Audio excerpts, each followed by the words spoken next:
Police are searching for a second suspect accused of shooting an off-duty Border Patrol officer during an attempted robbery in New York City over the weekend. The officer shot in the face during an ambush, but he is expected to survive. One illegal immigrant under arrest. DHS revealing he illegally crossed into the country in 2023. Extensive rap sheet. Charges like grand larceny, assault, armed robbery. DHS says ICE officers have seen an 830% increase in assaults between January and July compared to last year. Joining me now is Lieutenant Christopher Olivarez. He is a member of the Texas Department of Public Safety. And Lieutenant, I want to get your reaction. Have you seen an escalation of attacks on any of your agents?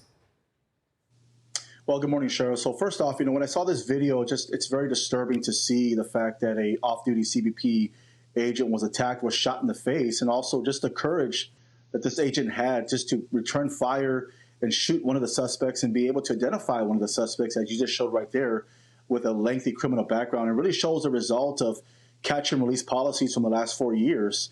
Where I live in the Rio Grande Valley, we had just several weeks ago, there was several Border Patrol agents that were ambushed going to work at a Border Patrol station in McAllen, Texas.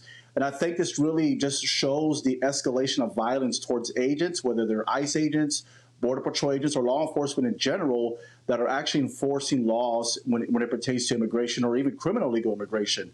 When it comes to us, as far as a state police agency, we have not seen any violence towards our troopers. But again, we are not out of the clear as we're seeing right now how the violence has been able to escalate. Even back last month, when we had these protests and riots in LA, that violence escalated from rocks to bottles to now we're actually agents and law enforcement is being shot at. So again, it goes back also to the rhetoric that's being used, those that opposed any type of immigration, legal immigration, criminal immigration, those that are opposed to ICE agents, those that are opposed to enforcing the rule of law. When you have those individuals that are radicalized and that are looking at these elected officials making these just very disturbing and dangerous statements towards agents, it's going to escalate that violence, and we're seeing that right now. But I can tell you for a fact in Texas, as far as Texas law enforcement, we are committed to protecting and supporting our ICE agents, our Border Patrol agents. That's one thing that our Governor Abbott made very clear, is that zero tolerance in Texas. We are a law and order state, and we will hold anybody accountable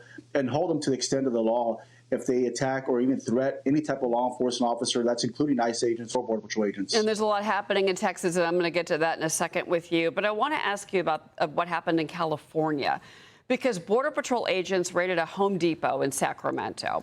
11 illegal aliens were arrested in the raid. 5 had a criminal history.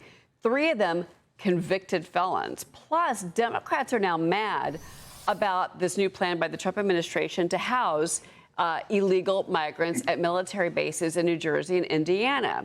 The Defense Secretary Pete Hegseth announcing that parts of Joint Base McGuire-Dix Lakehurst in New Jersey and Camp Atterbury in Indiana are going to be repurposed and used as, quote, temporary soft-sided holding facilities. Lieutenant, I also had on the program Border Czar Tom Homan.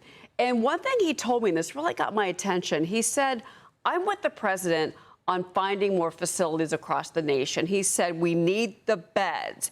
He's like, we got to get like 100,000 beds is what he told me, even more. We've got the money to do that. We've got to expand this program. Your reaction? Well, Tom Homan is absolutely correct. I mean, you got to have the bed capacity in order to house these criminals that are being apprehended or being arrested by ICE agents because of these mass deportations. If you don't have the bed facility or the bed capacity, then what ends up happening is you're going to have to release these individuals and then go back out there and look for them again. So Tom Homan is actually right. I mean, he knows what obviously this is a man of experience. He knows what he's saying. He knows the logistics, and that's why it's very important to have that bed capacity or detention capacity, in this case, to house these criminals. Going back to the Home Depot raid, whether it's a Home Depot or worksite enforcement, criminals are going to be in those environments. And we're seeing that right now. 50% of those that were apprehended did have lengthy criminal backgrounds. That's where you're going to find the worst of the worst. It's not just, looking for them, in jails or those that are being released in jails. It's those that are being released into the communities. And this is what we're seeing right now, especially in these sanctuary cities and states, where you don't cooperate with ICE agents, when you can simply notify them when a criminal is being released from a jail so that an ICE agent can apprehend that criminal safely. Now they're having to go out into these communities, and now we're seeing that, where we're seeing these acts of violence, these threats, the assaults on ICE agents because of that. And again, you would think that those that are opposed to it will want safer communities, will want our law enforcement to be safe. But in this case, that is not the situation right now, and that's why we're seeing these threats escalate to over 830% towards ICE agents. And there's been a lot of criticism against Democratic lawmakers for the kind of language that they're using, which many critics say is inciting more violence against ICE agents, Border Patrol agents who are just out there. These are brave men and women that are just trying to do their job and trying to keep our country safe, and they're being attacked by U.S. citizens. So that's a big conversation that's happening right now. As promised, I want to get back to Texas with you. So Kirk County officials say nearly 100 people who had still been listed as missing after the deadly flash flooding on July 4th have been found safe. 3 individuals now are still missing. Can you give us an update on where the state is this Monday morning as obviously the cleanup continues?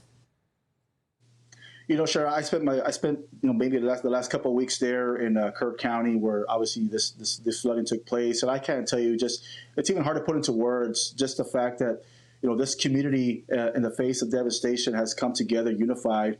First responders from everywhere, not just Texas, but across the country, coming together. Law enforcement, firefighters, EMS personnel, volunteer search, people that want to help the search efforts with our law enforcement really is quite remarkable. The countless hours, the fact that terrain that you're seeing there in the video, I mean, we face so many challenges as law enforcement during those couple of weeks looking for people.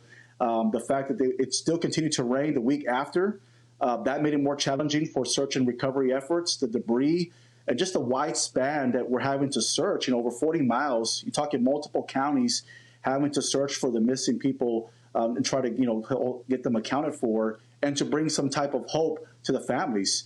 Right now, obviously, that number was well over 100 when Governor Abbott was there. Now we got that number down to 3. And the governor made it very clear as well, is that we are committed to find every single person and make sure they're accounted for. We want to bring some hope to those families, those grieving families. And one thing is more impactful is, once we find every single person, law enforcement that's not from the area, people that are not from the area, they're going to leave.